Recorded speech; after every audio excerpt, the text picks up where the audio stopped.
Hello friends. आज मैं आप लोगों को एक बहुत ही इम्पोर्टेंट टॉपिक को एक्सप्लेन करने जा रहा हूँ। ये टॉपिक आपकी डे टू डे लाइफ में बहुत ही इम्पोर्टेंट है। मोस्ट ऑफ द पीपल आप लोग जानते भी होंगे, आपके आसपास में ये होता भी है, लेकिन हम इसे थोड़े और गहराई से समझेंगे जो कि हमारे लाइफ को ज़्यादा आसान बना सकता है। तो टॉपिक हमारा है फिशिंग।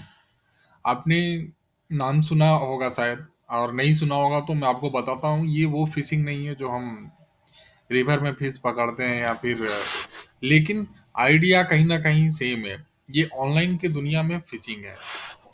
ऑनलाइन के वर्ल्ड में कैसे स्कैमर आपके बैंक अकाउंट से पैसा निकाल सकते हैं, कैसे स्कैमर्स आपके डेटा को हैक कर सकते हैं, डेटा को गेट कर सकते हैं।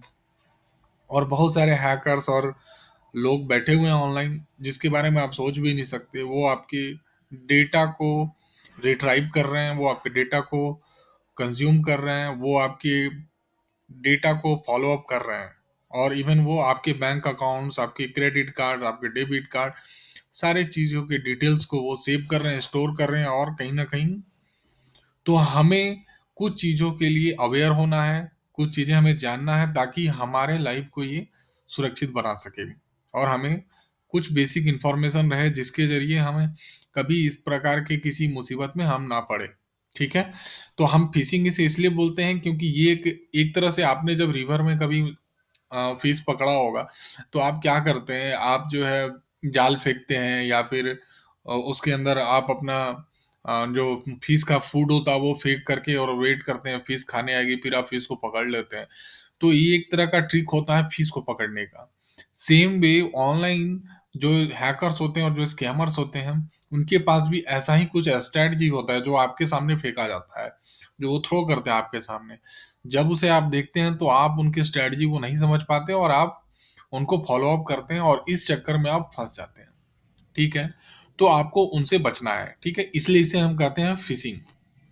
Next fishing. सो आप देखेंगे कि आपने मोस्ट ऑफ द आपने सुना होगा फिशिंग। सो ऐसे जनरली फिशिंग में क्या होता है कि वो आपके डेटा को हैक करते हैं। अब ऐसे बहुत सारे कितने सारे emails generally day to day आपने देखे होंगे। कई बार आपके मेल पे कुछ ईमेल आए जिस ईमेल में लिखा रहेगा कि we are from this particular bank and we want to inform you that your data is incorrect, update it.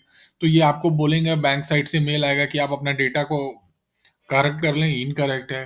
हो सकता है एक फेसबुक से हो सकता है इंस्टाग्राम, आपके किसी अकाउंट से कुछ मेल आए और आपसे बोले कि वो डेटा अपडेट कर लीजिए।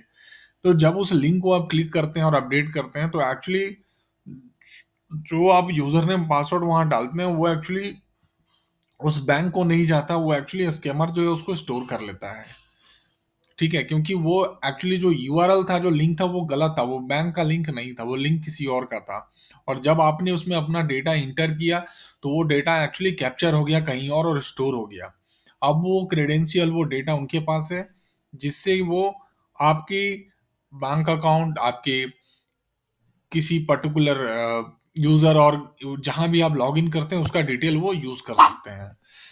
अब देखिए, जनरली जो फ्रॉड होते हैं उनके पास क्या क्या तरीका होता है। तो एक तरीका होता है कि वो ईमेल सेंड करते हैं आपको। ठीक है? वो आपको ईमेल के थ्रू फंसाते हैं। दूसरा हो सकता है कि वो आपको एक जनरल एक एसएमएस भेज सकते हैं, वो आपको एक नोटिफिकेशन दे सकते हैं किसी और के थ्रू, किसी और लिंक के थ्रू। और आपको इस लिंक को आपको क्लिक करने से बचना है। अगर आपने उस लिंक को क्लिक किया और आगे प्रोसीड किया तो आप उसमें फंस सकते हैं। और अब हम आते हैं एक एक इम्पॉर्टेंट चीज इसमें समझते हैं कि जनरली कैसे इससे बच सकते हैं। ठीक है? कैसे क्या एक स्ट्रेटजी हो सकता है जिसके थ्रू हम इसमें बच सकते हैं। तो देखिए, जनरली जब मेल आता है ना किसी भी स्कैमर से या किसी भी हैकर के थ्रू, तो आपके अकाउंट पे जो मेल आएगा ना, उसमें कभी भी ना वो ये मेंशन नहीं करेंगे कि ये मेल किसके साइड से है। आई मीन कि जैसे कि एग्जांपल के लिए यहाँ पर एक एग्जांपल आप देखिए, डियर सब्सक्राइबर, डियर सब्सक्राइबर और dear member financials from bank और समथिंग। इसमें कहीं भी आपका नाम मेंशन नहीं होगा डायरेक्टली। जैसे कि रंजन और यूजर जनरली वो ट्राई टू ये बोलना चाहेंगे कि मेंबर। ऐसा इसलिए रहता है क्योंकि वो आपको अकेला मेल नहीं कर रहे हैं। वो एक बार में 1 लाख, 10 लाख, 20 लाख लोगों को मेल सेंड करते हैं। ठीक है, तो सबका नाम सेंड नहीं कर सकते वो। तो वो एक बार में इतने मेल सेंड करते हैं, तो जनरली उनके पास नाम वगैरह तो होता नहीं है किसका नाम क्या हो सकता है। इसलिए वो जनरली लिखते हैं मेंबर्स और एग्जाम्पल के लिए सब्सक्राइबर। सो इस तरीके का जब मेल आप देखें तो आप दिमाग लगाएं कि ये एक्चुअली में फेक है। क्योंकि जब आपके बैंक से या फिर किसी रजिस्टर अकाउंट से जब मेल आता है तो वो आपको आपके नाम से, लाइक यूजर नेम जो भी आपने डाला हो वहाँ, रंजन या फिर जो भी यूजर नेम हो, XYZ whatever user name आपका हो, वो वहां जरूर विजिबल होगा। Ram, Vijay, Ajay, whatever user name आपने डाला वो दिखेगा यहाँ। अगर वो यूजर नेम आपको नहीं दिख रहा है, इसका मतलब ये एक बल्क मेल है, स्कैम मेल है, जहाँ पे कि बहुत सारे लोगों को सेंड किया गया है और आप भी एक पार्ट हैं।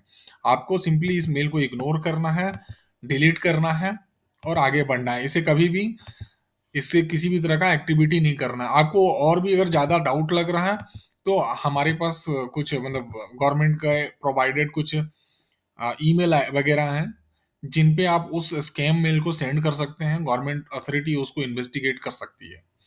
तो इन चीज़ों का आप ध्यान रखें। फिशिंग इस टाइप से होता है जनरली, सो इससे आप बचें ताकि आपका डेटा। और आप लोगों को अगर अच्छा लगे इन्फॉर्मेशन और आगे भी चाहें आप, तो ऐसी इन्फॉर्मेशन मैं प्रोवाइड करता रहूँगा। आप मेरे यूट्यूब चैनल को सब्सक्राइब करें।